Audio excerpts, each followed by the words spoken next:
여러분 반갑습니다. 안녕하십니까? 오늘은 그리스도 예수 안에서 라는 제목으로 하나님의 말씀을 보겠습니다.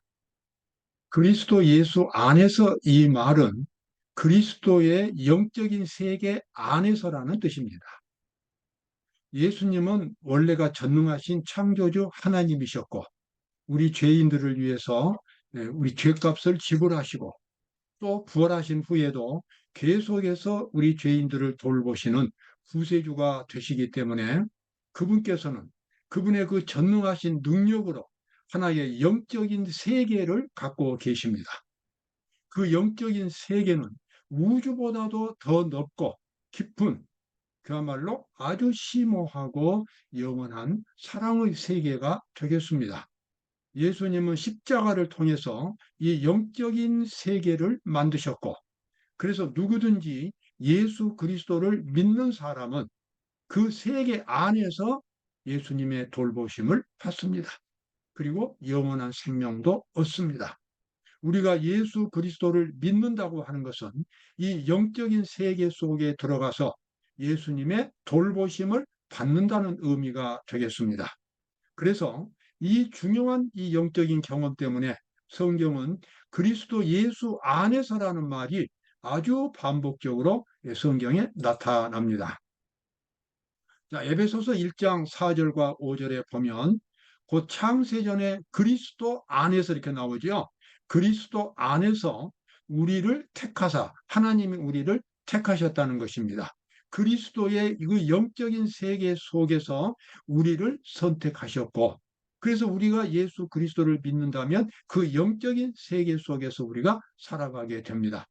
우리로 사랑 안에서 그 앞에 거룩하고 흠이 없게 하시려고 그 기쁘신 뜻대로 우리를 예정하사 미리 정하셨다는 것입니다. 예수 그리스도로 말미암아 자기의 아들들이 되게 하셨다.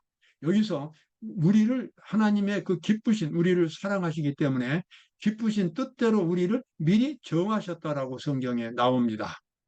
이러한 성경절들을 어떤 그리스도인들은 오해를 해가지고 하나님께서 마치 구원받은 사람과 구원받지 못할 사람을 미리 정해 놓으신 것처럼 해석을 하는데 그것은 그야말로 잘못된 해석입니다. 여기서 예정하셨다고 하는 것은 하나님이 이 세상에서 죽을 수밖에 없는 모든 죄인들을 다 하나님의 아들과 하나님의 딸들로 구원하시기 위하여 정해 놓으셨다는 것입니다. 그리고 계획을 다 세워 놓으셨고 필요한 모든 준비를 다 해 놓으셨다는 것입니다. 그래서 누구든지 한 사람도 빠짐없이 하나님의 구원을 다 받을 수 있어요. 그런데 그 믿음이라고 하는 것은 강제가 아니기 때문에 하나님이 우리를 정하시고 우리를 구원해 주셨지만 그 구원을 받아들이지 않는다면 그 사람은 구원을 받을 수가 없게 됩니다. 죄인의 그 절망적인 그 비극은 바로 믿지 않는 데서 생겨나는 것입니다. 여기서 중요한 것은 내가 만약에 마음을 돌이켜 예수 그리스도를 진정으로 믿는다면 나는 예수 그리스도 안에서 살아가게 됩니다. 내가 먹고 마시고 그 다음에 또 일하고 잠자고 하는 모든 것들이 다 예수님의 그 능력 안에서 예수님의 손길 안에서 우리가 살아가고 있다는 사실입니다. 이것을 성경은 여러 가지 말로 표현하지만 성소 진리로도 표현하지만 그 중에 하나가 임마누엘입니다. 임마누엘은 하나님이 우리와 함께 계시다 그런 뜻입니다. 그런데 이것을 교회로 말했기 때문에 우리지 사실은 근본적으로는 하나님이 나와 함께 계신다는 것이 임마누엘의 의미입니다. 예수님은 우리를 사랑하시고 우리를 위해서 목숨을 바쳐주셨기 때문에 내가 예수님과 함께 살아가기를 예수님은 진정으로 바라시는 겁니다. 나를 있는 그대로 받아주시고 구원해 주시는 것입니다. 그리고 나의 앞길을 인도해 주시는 것입니다. 임마누엘이 하나님, 바로 예수 그리스도. 바로 그래서 그러한 예수님의 돌보심 속에 살아가는 영적인 세계가 그리스도 예수 안에서라는 말이 되겠습니다. 자, 우리 그 다음에 나와 있는 말씀 보겠습니다.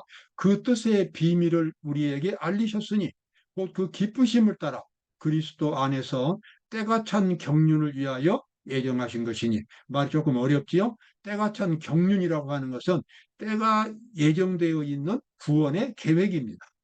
하나님께서는 우리 죄인들 한 사람 한 사람을 구원하기 위하여 구원의 계획을 다 시간표대로 구원해 놓으셨고, 그래서 우리를 예정해 놓으셨다라고 성경은 말합니다. 자, 여기 이제 우리 예수 그리스도 안에서 살아가는 그 의미를 좀 더 깊이 이해하기 위해서 이제 우리의 타락한 본성을 살펴보도록 하겠습니다. 로마서 7장에 나와 있는 말씀입니다. 내 지체 속에서 한 다른 법이 내 마음의 법과 싸워 내 지체 속에 있는 죄의 법 아래로 나를 사로잡아 오는 것을 보는도다. 오호라 나는 공고한 사람이로다. 이 사망의 몸에서 누가 나를 건져내랴. 내가 예수 그리스도의 돌보심을 받고 그리스도 예수 안에서 살아간다고 하는 것은, 그것은 구체적으로 내가 죄를 극복하는 것을 의미합니다. 죄를 그대로 안고 예수님과 함께 살 수가 없습니다. 예수님 앞에 나간다고 하는 것은 예수님의 능력으로 그 죄를 극복하는 것을 의미합니다. 그러나 예수님의 능력으로 죄는 극복되지만 그 죄를 극복하는 투쟁은 내가 하는 것입니다. 예수님은 나를 도와주시는 분입니다. 내가 죄를 버려야 하고 내가 죄를 극복해야 합니다. 내가 죄와 담을 쌓아야 됩니다. 죄와 상관없는 사람이 되어야 합니다. 그래서 우리가 신앙생활 하는데 가장 큰 장애물은 사실은 밖에 있는 것이 아니라 자기 자신입니다. 자기가 바로 죄가 됩니다. 자기가 죄인입니다. 구원받기 위해서는 자기가 없어져야 돼요. 자기가 없어지고 새로운 영원한 내가 만들어져야 합니다. 바로 그것이 구원입니다. 그래서 예수님은 이 구원의 길, 천국 가는 길을 좁은 길이라고 말씀하셨어요.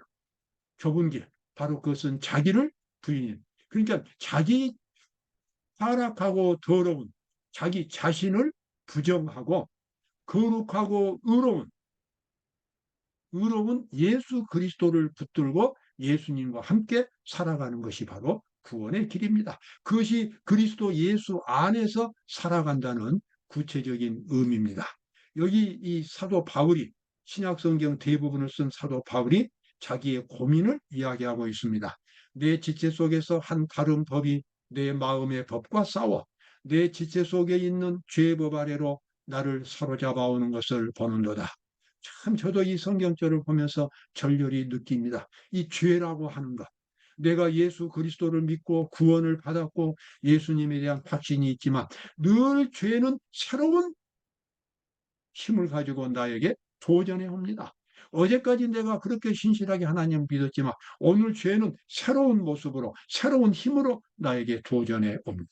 그러면서 나를 다시 사망으로 끌려가려고 합니다. 거기에서 내가 투쟁을 해야 하고 예수님께 기도를 해야 합니다. 그리고 그 죄를 예수님의 능력을 힘입어서 극복해야 하는 것입니다. 오호라, 여기 나오죠? 오호라 나는 공고한 사람이로다. 이 사망의 몸에서 누가 나를 건져내랴. 어떤 인간도 죄에서 해방시켜줄 인간은 없습니다. 인간의 어떤 기술로도 불가능합니다. 죄에서 해방되는 길은 오직 영이신 그리스도의 능력으로만 가능하게 됩니다.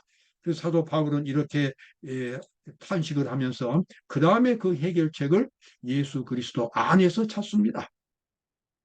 그러므로 이제 그리스도 예수 안에 있는 자에게는 결코 정죄함이 없나니 이는 그리스도 예수 안에 있는 생명의 성령의 법이 생명의 성령의 법이 생명을 창조하는 성령의 법이 그 원칙이 죄와 사망의 법에서 너를 해방하였습니다.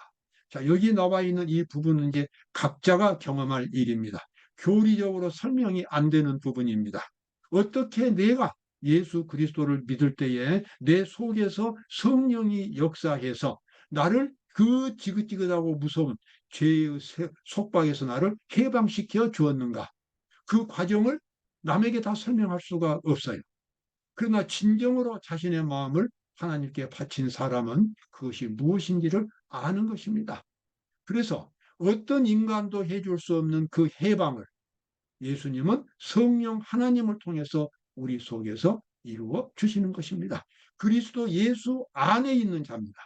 그리스도 예수 안에 있다고 하는 것은 자기 자신을 온전히 다 뒤로 하고 그리스도의 정신만을 바라보면서 나가는 신앙 자세입니다. 그런 사람에게는 정죄함이 없습니다. 그리고 생명의 성령의 법이 그 사람을 죄에서 해방시켜 주는 것입니다. 자, 이와 같은 과정들이 우리가 처음 듣는 사람에게는 낯선 경험이 될지 모르지만 아주 집요하게 예수 그리스도를 찾는 사람들에게는 이 경험이 무엇을 말하는지 압니다. 정말 진정으로 예수님을 찾고 또 찾고 예수님께 기도하고 그렇게 했던 사람들은 그의 마음속에 이 전기 감전처럼 정말 전기 충격처럼 느껴오는 성령의 능력을 경험했을 것입니다. 그것은 바로 실제로 일어나는 일들입니다. 수많은 그리스도인들이 바로 그것을 경험을 했습니다. 자, 그와 같은 이 그리스도 안에서 살아가는 생활은 늘 하나님의 이 돌보심이 있습니다. 누가 우리를 그리스도의 사랑에서 끊으리요? 환난이나 공고나 핍박이나 기근이나 적신이나 위험이나 칼이랴.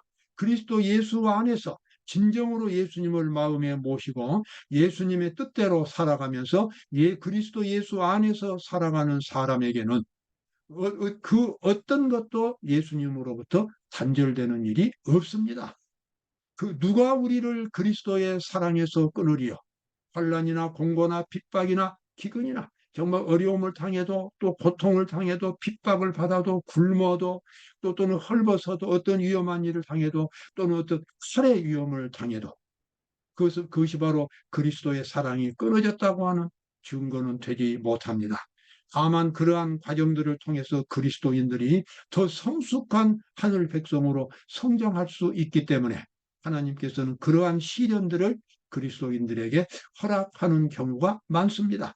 그러나 그와 같은 시련들 속에서도 그리스도인들은 하나님을 의지하면서 승리할 수 있습니다. 만약에 이런 시련들이 오지 않았다면 그들은 위대한 승리를 가져올 수 없었고 믿음도 성장하지 못했을 겁니다. 그래서 그리스도인들에게는 항상 고통과 시련이 다가오는 경우가 많이 있습니다. 그리스도인들은 그런 일 가운데서도 감사하며 찬양하며 믿음으로 전진하게 됩니다. 자, 여기 나와 있는 말씀들 내가 그리스도와 함께 십자가에 못 박혔나니 그것은 내가 그리스도의 정신 속에서 죽었다는 것입니다. 이제는 죄인인 나는 죽고 그리스도의 정신으로 내 모든 것을 채웠다는 것입니다. 마치 물에 빠지면 그 사람이 그냥 물속에 다 들어간 것처럼 그리스도를 믿는 사람은 그리스도의 십자가의 사랑 속에서 빠져서 죽었습니다. 내가 그리스도와 함께 십자가에 못 박혔나니 그런즉 이제는 내가 산 것이 아니오 오직 내 안에 그리스도께서 사신 것이라. 이제 내가 육체 가운데 사는 것은 하나님의 아들을 믿는 믿음 안에서 사는 것이라. 아멘. 그렇습니다. 수많은 신실한 그리스도인들은 수없이 많은 과거의 그리스도인들은 모두가 다 이 경험을 가졌습니다. 죄인인 자기는 그 정말 부끄러운 죄인인 자기는 죽고 이제는 자랑스럽고 거룩한 새로운 자신이 만들어져서 이 하늘 백성이 되어서 이 세상을 살아가게 됩니다. 자, 이와 같은 생활은 중단이 없습니다. 예수 그리스도 안에서 살아가는 생활은 끊임없이 전진하게 됩니다. 내가 이미 얻었다 함도 아니요 온전히 이루었다 함도 아니라 오직 내가 그리스도 예수께 잡힌 바 된 그것을 잡으려고 쫓아가느라. 아멘. 그렇습니다. 우리 그리스도인들은 어제의 신앙생활 가지고 오늘 만족하지 않습니다. 오늘은 더 충만한 하늘의 빛을 보기를 원하고 오늘은 더 많이 하나님의 뜻에 순종하고 더 많이 하나님의 능력을 경험해서 많은 사람들에게 복을 주기를 원합니다. 그리스도인의 삶에는 지루함이나 나태함이 없습니다. 날마다 새로운 경험, 새로운 분야가 열리기 때문에 그렇습니다. 이와 같은 새로운 분야는 천국에 가서도 끝없이 계속될 것입니다. 우리 사람들에게는 이제는 우주 안에서 탐구하고 탐험하는 그러한 우주 시대가 열리게 될 것입니다. 여러분, 영적으로 예수 그리스도를 만난 경험, 아까 제가 처음에 말씀드렸죠. 기적을 가지고는 하나님의 믿음을 온전히 가질 수 없다. 영적으로 예수님을 만나야 된다. 이런 말씀이 있는데 여기 지금 베드로의 경우를 보겠습니다. 이에 베드로가 예수의 말씀에 가굴기 전에 네가 3번 나를 부인하리라 하심이 생각나서 밖에 나가서 침이 통곡하니라. 자, 베드로는 유명한 사도지요. 그런데 이 베드로가 3년 반 동안이나 예수님과 함께 생활을 하고 예수님의 많은 그런 기적들을 보았어요. 그러나 예수님이 십자가에 못 박힐 때까지 진정으로 베드로는 변화되지 못했습니다. 여전히 베드로는 그냥 베드로로 남아 있었던 것입니다. 그러다 이제 예수님이 이제 끌려가실 때에 예수님이 베드로에게 그렇게 예언했어요. 네가 오늘 저녁에 나를 3번 모른다고 부인하게 될 것이다. 예수님이 예언하셨어요. 그때 베드로는 강하게 그 말을 거부했습니다. 내가 죽을지언정 주님을 부인하지 않을 것입니다. 그러나 실제로 예수님께서 이제 폭도들에게 끌려가서 매를 맞고 그 현장에 좀 멀찍이 떨어져서 베드로가 이제 그 현장에 와가지고 사람들 틈에 끼어서 불을 쬐고 있는데 어떤 사람이 베드로를 보면서 질문하는 것입니다. 당신 저 예수란 사람과 한패 아니요? 그러니까 베드로가 거기서 자신도 모르게 강하게 부정하는 것입니다. 아, 나는 그런 사람 아니다. 그 다음에 또 2번째 사람이 당신 정말 맞는데 거짓말 안 해. 그러니까 또, 아, 무슨 말 하냐고. 나 저 사람 알지도 못한. 나중에는 어떤 여자가 또 와가지고 내가 이 사람 분명히 아는데 저 예수님의 그 한패라고. 그러니까 예수님이 아주 저주하고 화를 내면서 나는 저 사람 모른다. 그때 베드로의 귀에 가구는 소리가 들렸습니다. 그때 예수님의 말씀이 생각이 났어요. 그래서 베드로가 매를 맞고 있는 예수님 쪽을 향해서 봤을 때에 그때 예수님도 베드로를 쳐다보셨어요. 비록 밤이었지만 서로 시선을 읽을 수 있었습니다. 얼굴 표정을 읽을 수 있었어요. 그때 베드로가 예수님에게서 뭘 봤습니까? 자기에 대한 용서와 진정한 사랑을 보았습니다. 베드로는 밖에 나가서 통곡했습니다. 그때 베드로의 죄인인 베드로가 다 깨진 것입니다. 예수님의 가장 진정한 모습을 그때 보았습니다. 자기가 평생 의지할 수 있는 분이라는 것을 알았습니다. 베드로는 완전히 그 자리에서 깨어지고 이제는 예수님의 정신으로 새롭게 일어났습니다. 바로 이것이 영적인 만남입니다. 이런 경험을 가짐으로 그리스도 예수 안에서 살아갈 수 있게 됩니다. 이런 경험을 가진 사람은 결코 예수님 밖으로 나갈 수가 없습니다. 너무나 간절한 사랑이 있기 때문에, 너무나 위대한 미래가 있기 때문에, 너무나 거룩한 하나님의 섭리가 있기 때문에 예수 그리스도 밖으로 나갈 수가 없습니다. 여러분, 우리 모두는 다 예수님을 믿고 예수님이 다스리시는 영적인 세계 속으로 들어갈 필요가 있습니다. 바로 그곳에서 우리는 영원한 생명을 얻을 수 있게 될 것입니다. 오늘도 기쁨과 감사가 넘치는 하루가 되시기 바랍니다. 감사합니다.